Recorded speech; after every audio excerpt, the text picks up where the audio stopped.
आजचा व्लॉग मी चालू करत आहे, तुमची सखी. तर ही बुक मी चाळत होते.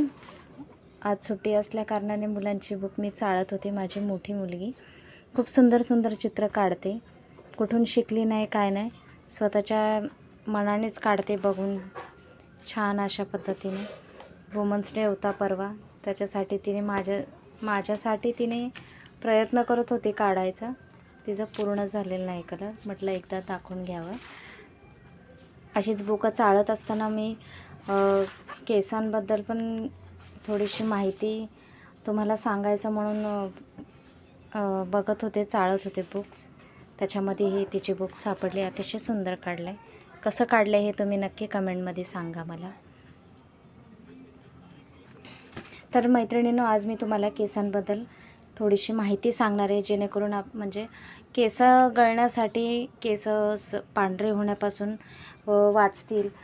आणि थोडीशी माहिती असणं गरजेचं आहे प्रत्येक महिलेला. थोडंफार माहीत असेल पण मी स्वतः कोर्स केलेला आयुर्वेदिकचा, तर त्याच्यामुळं मला जेवढी माहिती देणं आवश्यक होईल तेवढा मी द्यायचा प्रयत्न करते तुम्हाला. केस आजकाल केसांचे एवढे प्रॉब्लेम्स वाढलेत, त्याच्यामुळे त्यांची निगा राखणे ना खूप गरजेचं झालं आहे. केस म्हणजे हे आपली सुंदरताच असं आहे, आणि सुंदरतामधला हा प्रमुख भाग आहे. मग ते पुरुष असो किंवा स्त्री असो. आणि केसांमुळं पुरुष आणि स्त्री यांचं सौंदर्य हे वाढतं आणि उत्तमही दिसतं. त्यामुळं मी काही गोष्टी तुम्हाला केसांची निगा राखण्याचे जे उपाय आहेत ना, ते सांगायचा प्रयत्न करते. केस जरी आपल्या डोक्यावर दिसत असले ना, तरी ते केसांचं आरोग्य हे आपल्या पोटापासून आहे. आपण जे काही अन्नपदार्थ खातो, मग ते पौष्टिक असो किंवा आजकालच्या जनरेशनचं जे फास्ट फूड आहे असं म्हटलं जातं, तर त्याच्यावर पण परिणाम हा पडतोच. जेवढं पौष्टिक पदार्थ खासाल तेवढं शरीरासाठी उत्तम. आणि खाण्याच्या वेळाही व्यवस्थित पाहिजेत. पाण्याचं प्रमाण एकदमच जास्त पाणी प्यायचं नाही किंवा एकदमच कमी असं पाणी प्यायचं नाही. दिवसभरामध्ये थोडं थोडं असं करून पाणी पिलं तरी चालतं. खास मी तुमच्यासाठी हे काही गोष्टी लिहून काढल्या आहेत आणि त्याच मी तुम्हाला सांगायचा प्रयत्न करते. कारण की बोलताना काही गोष्टी विसरून जातं, काही गोष्टी लक्षात राहतात. त्याच्यामुळं मी ही सगळी जेवढी माहिती मला माहिती आहे तेवढी सगळी मी लिहून काढली आहे. आणि हे कोणाचं बघून नाही किंवा कॉपी नाही, हे मी स्वतः अनुभवलं आहे, स्वतः मी कोर्स केला आहे. त्याच्यामुळं काही गोष्टी मला माहिती आहेत. जेवढ्या मला माहिती आहेत तेवढ्या मी याच्यामध्ये लिहायचा प्रयत्न केलेला आहे. आणि आपल्या केसांना असं म्हटलं जातं की केसाला तेल नाही लावलं तरी चालतं, पण थोडंफार तरी तेल अत्यावश्यक आहे केसांना. कारण की कंडिशनिंग होतं आणि टेक्स्चर चांगला राहतो आपल्या केसांचा. आणि तेलाचे तर खूप फायदे आहेत. मी स्वतः केसाचं तेल विकते.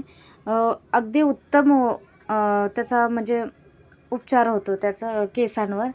केस गळत नाहीत, केस पांढरी होत नाहीत, आणि जे पांढरी झाले ते काळी होतात.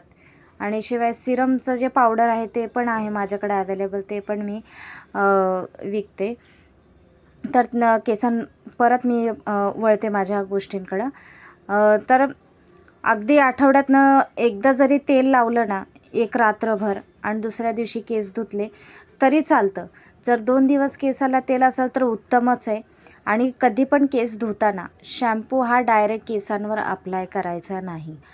शॅम्पू पाण्यामध्ये मिक्स करायचा. मगभर पाणी घ्यायचं, त्याच्यामध्ये शॅम्पू मिक्स करायचा आणि मग ते केसांवर अप्लाय करायचं. आणि जे आपण शॅम्पू वापरतो ना, त्याच्यामध्ये भरपूर केमिकल असतात. तुम्ही त्याच्या मागे वाचा, भरपूर काही तुम्हाला केमिकलची नावं आपल्याला कळत नाहीत, ते मेन्शन केलेलं असतं. आपण जर त्याची माहिती काढली ना, तर आपल्याला कळतं की आपण किती केमिकलचा शॅम्पू वापरतो. तर मार्केटमध्ये आपल्याला शिकेकाई अवेलेबल आहे, रिठा अवेलेबल आहे. जेवढ्या साध्या गोष्टी वापरता येईल केसांसाठी तेवढ्या उत्तम आहे. असं नाही की हे शॅम्पूच वापरायचा. आणि आताचं प्रदूषण जास्त वाढल्यामुळं शॅम्पूची जर गरज वाटत असेल तर तुम्हाला लहान मुलांसाठी शॅम्पू जास्तीत जास्त उपलब्ध झालेत. पहिल्यापेक्षा तर भरपूर उपलब्ध झालेले आहेत. आता लहान मुलांच्या शॅम्पूमध्ये कसे केमिकल्स हे थोडे वापरले जातात, त्याच्यामुळं ते वापरणं बरोबर होऊन जाईल. आणि केस कधीही धुतली की एक्स्ट्रा एक बकेट भरलेलं पाणी पाहिजे. केस धुताना कधी पण हलक्या गरम पाण्याचा वापर करा. जास्त गरम पाण्याने केस एकदम रुक्ष होऊन जातात. केसांचा टेक्स्चर बदलतो. केस मधल्यामध्ये तुटतात. त्याच्यामुळे एकदम नॉर्मल कोमट पाणी असं केसांना वापरा. आणि केस धुतल्यानंतर जे दुसऱ्या बकेटमधलं पाणी आहे भरलेलं, पूर्ण केस पुढं घ्यायची आणि त्या बकेटमध्ये आपलं केस आणि डोकं थोडं भिजवायला पाहिजे. कारण की जे काही क्षार असतील छोटेसे, जे काही कण असतील घाणीचे, केस धुतल्यावर पण ते चिटकून असतात आपल्याला स्किनला, आपल्या डोक्याच्या स्किनला. त्यामुळे ते केस उलटी करून बकेटमध्ये भिजवले की जे काही छोटे छोटे क्षार कण काय असेल तर ते सगळे पाण्यामध्ये निघून जातात.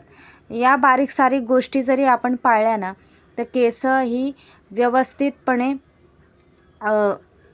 निरोगी राहतील आपली केस.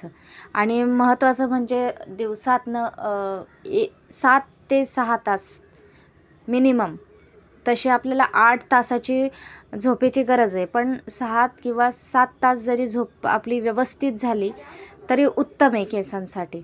तर एवढी माहिती मी जेवढी तुम्हाला देता येईल तेवढी मी माहिती दिली. याच्यापेक्षा जास्त अजून काही माझ्या लक्षात आलं तर मी नक्कीच तुम्हाला सांगेल व्हिडिओतर्फे. आजचा व्हिडिओ कसा वाटला तुम्हाला, थोडा उपयोगी पडला का नाही, प्लीज मला कमेंटमध्ये सांगा. माझ्या चॅनलला सबस्क्राईब करा, लाईक करा आणि ही माहिती आवडली असेल तर नक्कीच करा. श्री स्वामी समर्थ.